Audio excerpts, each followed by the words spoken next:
One, two, you know what to do. Guys, hey, I'm so honored and privileged for y'all to be here listening to Style to Set. I am so thrilled about it. But you know what? I am even more thrilled to introduce you to my friend, Ashley Amezcua. Did I say it right? You say it right. But you are so close. You're so close. It's a Amezcua. It's a Amezcua. Amezcua. Like no one ever gets it right on the first shot. So Right. you are in great company. You're Oh, you did amazing. I mean, that was, I will learn eventually how to say people's last names. I feel like as a mom, my brain is always in 12 different places. So we will get it yeah. now. But I am thrilled to introduce y'all to Ashley for so many reasons. Ashley is a set director. She is a prop stylist. She's an art director. She's a production designer. She is one of the most like resourceful, problem-solving creative females I have ever worked with. We have Ashley and I have been on many a set together and I have many stories I could share. Thank you. But she has done incredible work. She's been featured on feature films, some of the best loved commercial campaigns. The amazing thing about her is her work stands by itself. If you go to her website, it will knock your socks off. And she also has worked on several Christmas films. So she is known, I feel like, as the Queen of Christmas, which I'm so I pumped like to it. talk to her about because I have a deep well of love for Christmas. So no matter the job, Ashley's amazing. She's incredible. And I can't wait for you to get to know her. So welcome to the pod, Ashley. Why? Thank you for having me. That was like the nicest intro that I don't know, like I've ever gotten before. That's really sweet.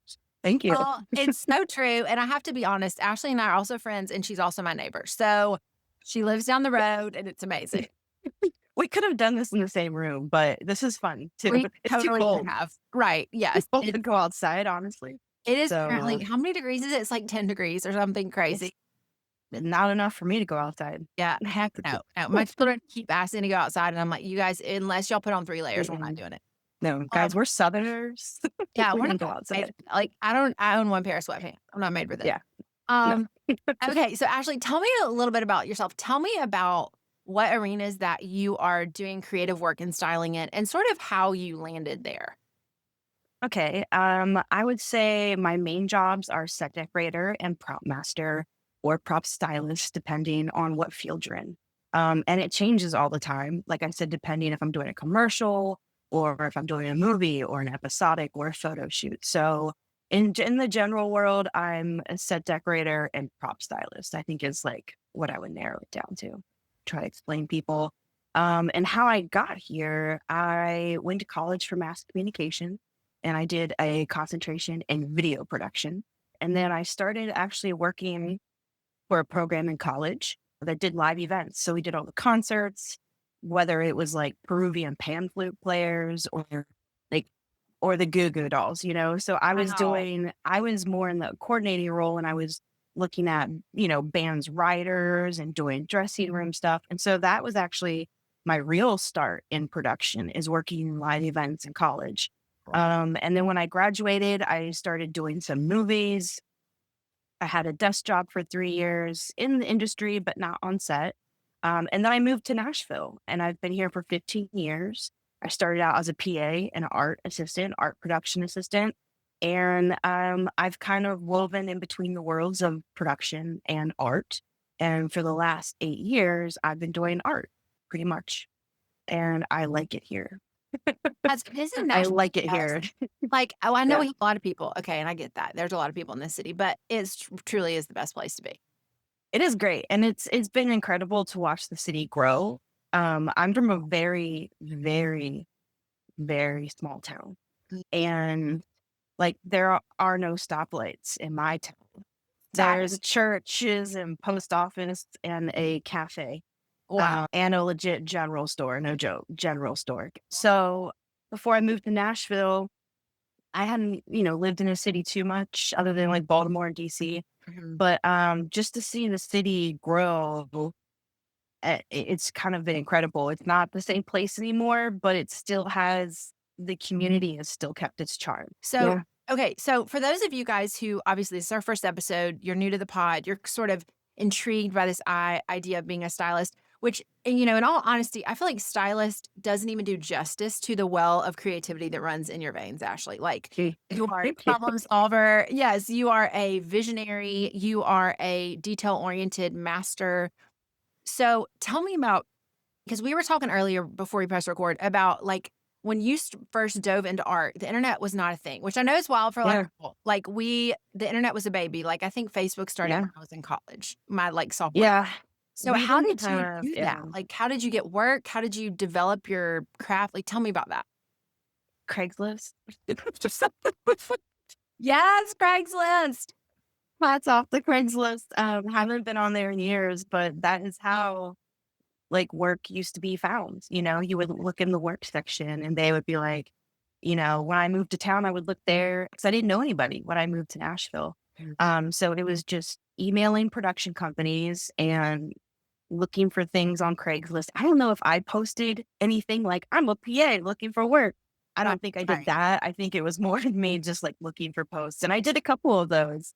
Um, my very first job in Nashville actually, I think, took me to Murfreesboro. It was Oh like a man. college thing. There was a live snake involved Yeah. and like choreography and vampires. And they tried to make me the snake wrangler. And I was like, no, thank you. I don't feel safe. It seems like I could be unwell. No, thank you. But like Like, it didn't take me long to like just throw me in there. Here's a snake. And I was like, guys, this is where I draw the line. I've done a lot of things, but I am not a snake wrangler. I am not. okay, and this is true about the art world, okay? It can mhm, be so I think it can be kind of true of food, but particularly art. People who work in art, people just assume they can do anything. Like you're like the MacGyver of MacGyvers, and that like yeah. you should be able to handle a snake, like no Well, problem. well, you know, it's kind of cool. Like Nashville allows us to be MacGyvers a bit. You know, if we Uh, were based in LA or New York, you know, I would have to choose a discipline. I would have to choose, I'm doing props or mhm, I'm a set decorator. And I would generally have, oh, I'm only doing commercials or I'm only doing film and right. episodic. Because there's, you know, all those things are technically run a little different.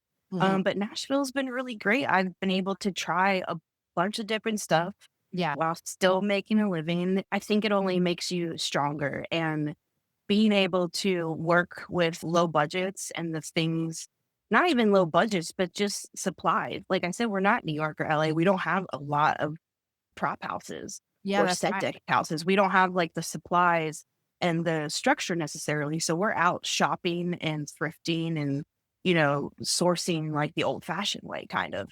And so I think that even though it's difficult and people may see that as a negative for our town, Mhm. I see it only as a positive. You know, instead of just walking into a warehouse and having everything at my fingertips, I'm making things work. And that's, you know, part of the creative problem solving that I enjoy in my I department. I love that, and I think that's so true of you, like, I think one of the things that marks you as an artist to me is your ingenuity and your ability to pull things out of your hat. Like, I have watched on countless shoots, like, Ashley and I were on a cocktail mixer shoot once, and we were doing a lot at once, and the air conditioner had broken, where we were shooting, and it'd be broken Yeah. for 4 days, so let's just say it was hot, and Ashley was trying to they wanted her I remember Ashley, they wanted you to light a candle, but then not light a candle, but then the flame was too big and then it was too small. And Ashley was somehow able to wrangle like live fire in a very incredible way.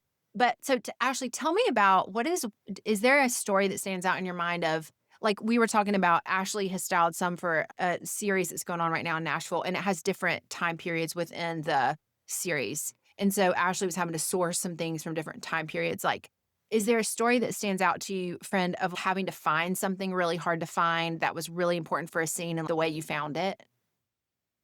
I mean, that happens almost on every job. And what actually happens is you are looking for this amazing thing. You have the item in your eye, what you want, and Mhm. then you can't find it. And you find something that takes its place. It's not as good, but it takes its place. And then 2 weeks later, you find that item. Ah, And so that kind of sums up a lot of the art department, I think, in Nashville.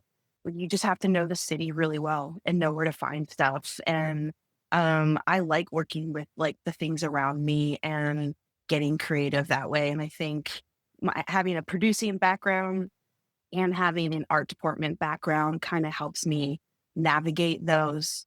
I think they married together well. You know what I mean? Like I could be like a grip and a producer or, you know, like you have some knowledge, but like art department and producing has really helped me like stay on budget, stay on time, help manage people, manage myself, That all that stuff. So I like that aspect of it.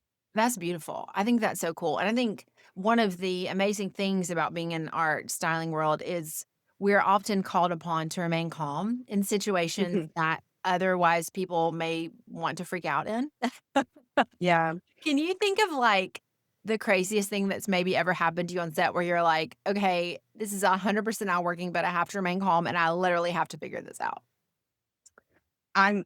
There are a lot. Are there Unfortunately, there has been a few. Um, but I would say the last one I had was trying to think of how to say it. Yeah, I know, we're trying to Was find a was a client. They weren't like a producer or anything, but it was like on the advertising agency side. They Okay. were my client and like a producer, and then they had a client as well. So they were in the middle. But Mhm. this person was like super micromanaging. And, every company is different. Like I'll receive treatments. You receive a treatment for every job. Some people want exactly what is shown Mhm. on those treatments. And then for some people, it's just kind of a loose base. You know what I mean? And so this lady wanted everything exactly the same. And so like she was Wow. micromanaging. You couldn't really like anticipate what she needed and give her what she wanted. And she also, she wasn't great at communicating. It was kind of funny because I had somebody ask me, they're like, "Oh, you were on that shoot. How did you like working with so and so?" I was like, "Oh, there's a history. Why didn't anybody help me?" Why didn't But anyone warn me about this why didn't individual? anybody warn me about this Oh, heaven. individual? Yeah. But essentially, I just handle it Mhm. by smiling and saying, "Yeah, sure, whatever you want." Yeah. Because at the end of the day, it is whatever you want because you've hired me. I'm not particularly attached to this project. Mhm. I'm going to do whatever you want me to do as long as you're paying me and not hurting anybody. Right.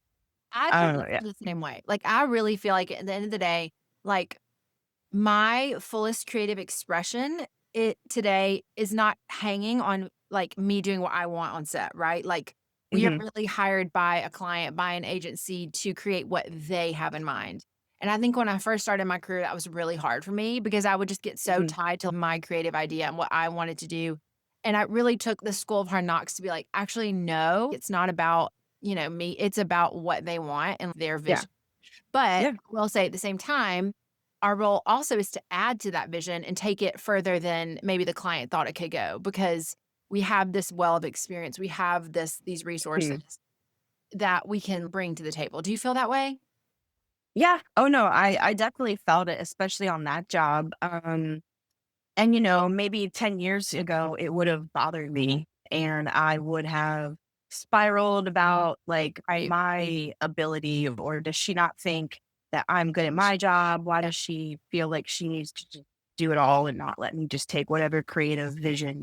Right. Um, but it's never that, it's always something that they're worried about. I don't have the information sometimes. And so luckily on those jobs, we only have to work with those people for like 3 or 4 days.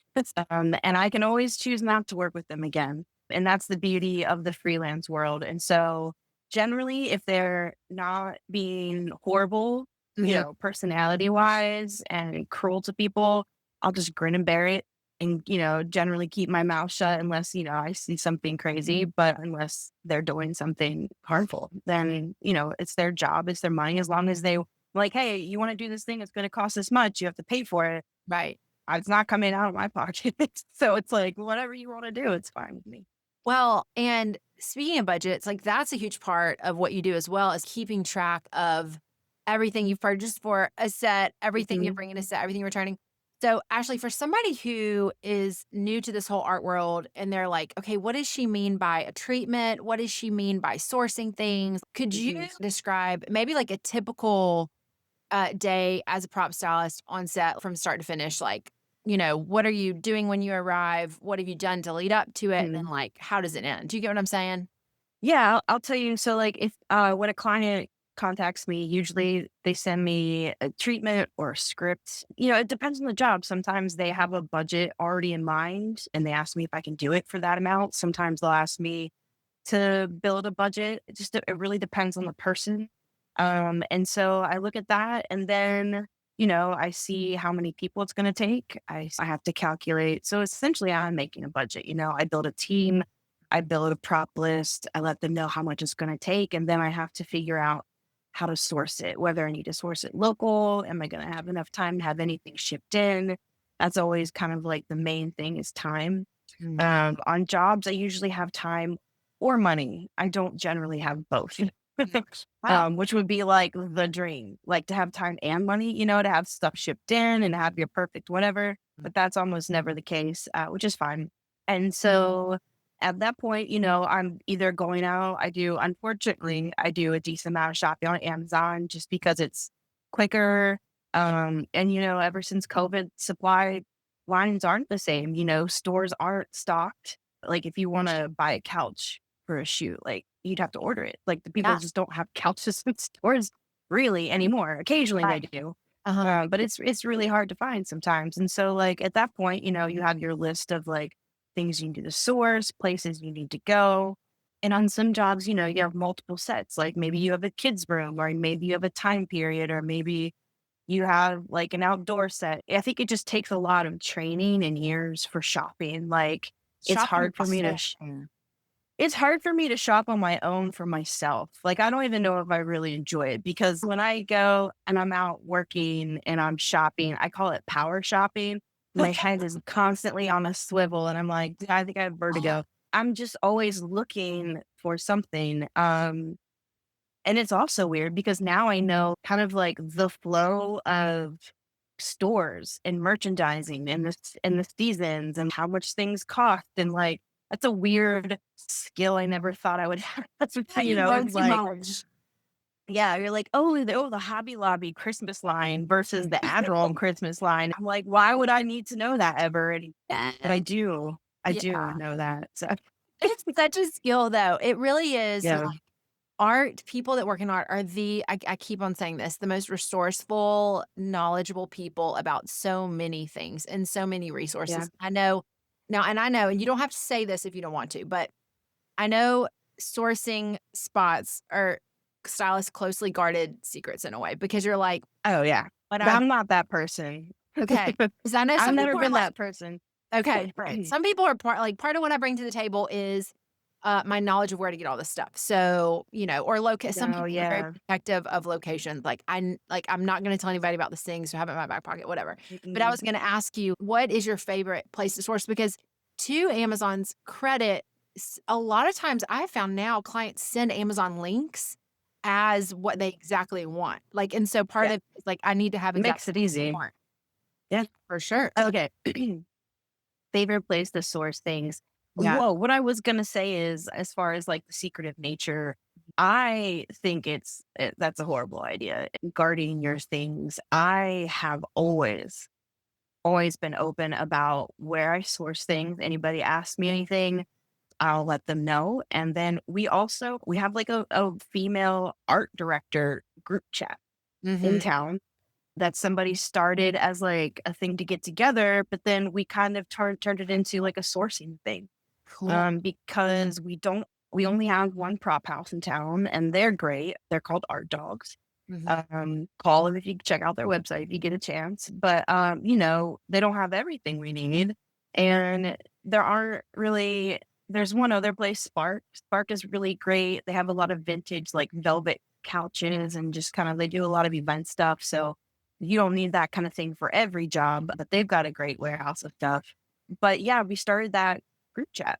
Like I said, get together. We ended up using it for sourcing, but I also use it to kind of just bring us together and keep us on the same page. Like if somebody had a bad experience with a client, that's the group text to say it in. If you had like a creepy experience with somebody, or if you're just looking for like a set of chairs, like Yeah. that kind of thing, or an assistant to hire or somebody, I think it's really good for especially women to have a group within our department, but, also within our community. So we can support each other that way and share information about sourcing because, like I said, it is such a piecemeal kind of town. So it's really helpful to have that. And then we've been doing it for like at least a year or more, maybe 2 years. I think. I don't know what Okay. we're going on. It's nice to give rentals to other humans too, instead of all of Yeah. our money to Amazon. That was another part of why I started doing that, is because I wanted to give money to people locally, especially, in COVID.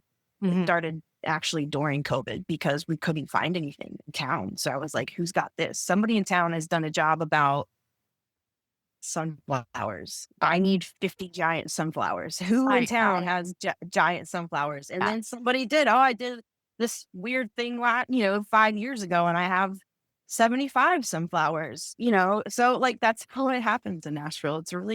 It's a lot different than New York or LA. I Um, love that. I think that's yeah. a testament to our community here in Nashville of creative people. And Mhm. also so when Ashley says sourcing, what she's talking about is when she's sourcing props for, yeah, like she said, she has a shoot the whole room needs to be sunflowers. You Right. can either pay Amazon to order something from there, or a Mhm. lot of prop stylists in town, art directors will collect like props over time. And so, like, for example, I've had shoots where they didn't want to hire a full prop stylist. Yeah, you can see behind Ashley. She has this amazing setup. So I try to really stay out of the prop world because that's not my forte whatsoever. And I like to have the professionals handling that and pay for them to do that. But Yeah. sometimes a client will be like, could you bring me 5 glasses that look like a tiki shape? And Yeah. I can reach out to Ashley and be like, can I rent your tiki bar glasses? Do you have any, that kind of thing. So that's what like that is. Yeah. Yeah. Yeah, I would say so. Yeah, sourcing is really just a fancy word for shopping. Yeah. It's the word you use in emails with clients. They say you're shopping for them. I'm Use sourcing this for you. Yeah. But it's interesting in Nashville because yeah, I do local shopping, I do online shopping, and if I have time, we do have the opportunity to go to Atlanta for Oh, yeah. big rental houses. Like I was on a big movie a couple years ago, Mhm. and I was a set dresser, and we would do trips and overnight trips to Atlanta in Wow. like a big semi and just pull up to one of their rental houses because we had like something that was set in the 90s. And so we just would fill up a whole, and they've got like in Atlanta, that town is built up so much with production that they have so many massive, I mean, they have warehouses, like city blocks, Wow. just the most insane stuff that you'll ever see.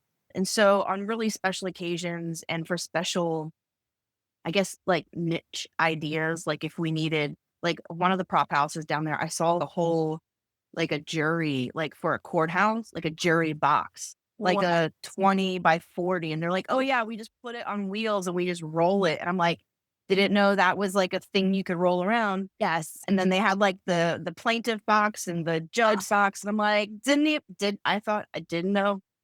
I Didn't feel know like that was an the more option. the more you listen to this podcast, you guys, and the more you get to know people like Ashley, you will never look at television or movies the same way again because you No. truly, because the heart behind this whole show is that we give honor where honors due, credit where credit's due, to know that when you're watching a, period piece set in Ireland, there has been someone who has been poured blood, sweat, and tears like Ashley into Yeah. driving to Atlanta and sourcing the jury box and the courtroom and every single clock in the background that is period. Yeah. Like that is what Ashley has done, and that's what makes her amazing. Okay, so we are nearing our time. I could talk to Ashley for hours. We literally Got so have. many stories. We have so many stories. We're gonna have her back 100%, and we'll tell more stories. But as we wrap today, Ashley, one of the most, I think, when I was working on building out the podcast and thinking about who I wanted to like have on, you were at the top of my list. And one of the reasons was because there's this consistency about carrying this gift of beauty and all these people that I could think of. Like, you just bring such beauty to set and beauty to life. And I love that about you. So my ending wrap up question for the pod Mhm. is like, what does beauty mean to you? And what does that look like in your life and in your work? I know, man. I would say beauty to me is just the good spirit that you bring to things, your good attitude. You could create something physically beautiful, but Mhm. be an ugly human, and I wouldn't connect to that piece in any way. Like say it's a painting, you know what I mean? I see beauty in treating people well and bringing joy to work and, being grateful for your job. I think a lot of people in our industry get jaded Mhm. about what we do, and we get to do some really cool stuff. Yeah. Like our jobs take us to the weirdest places that you would never even think about. You're like, what? Ah, I can't even come up with one right now. But like, I think beauty has, for me, evolved over the years, especially working in this industry. We work in a really bright, shiny industry where a lot of people's exteriors show beauty. But over the years, what I have come to find beautiful is people who are kind and who treat people well on set, mm, who are good to work with, and come to set with a joyful heart in the way that you're not jaded by the industry. We work in a really cool industry, and there are a lot of people who've been doing this for a long time, and it's easy to become jaded by that. But at the end of the day, like we work in a really cool industry and we've done some really neat things, and it's taken me a lot of places never thought I'd go before. So I find beauty in good people. If you're a painter and you create this beautiful work of art and you're an awful person to the people that work for you or the people that work with you, like I immediately lose in what you created because it doesn't connect to me anymore. Yeah. oh, that's beautiful. I resonate so much with that, Ashley. I think that's perfect. You couldn't have said it better. You couldn't be Thank you. better. Yes. So We thank did it. you so much. We did it, girl. We did the first recording of I Stylist. know. This is my first one. Hold on, wait. I want to do what's the command? I want to do a screenshot. Oh, yeah. Okay, there we go. Okay. Good. And share that with me so I can put it on. Okay. Okay. You're the best friend. Thank you so much for your time. Seriously, can't say thank you enough for sharing your talent with me and your wonderful personality. So thank you. Thank you for having me. This was a great first experience, and I'm excited to see your other guests.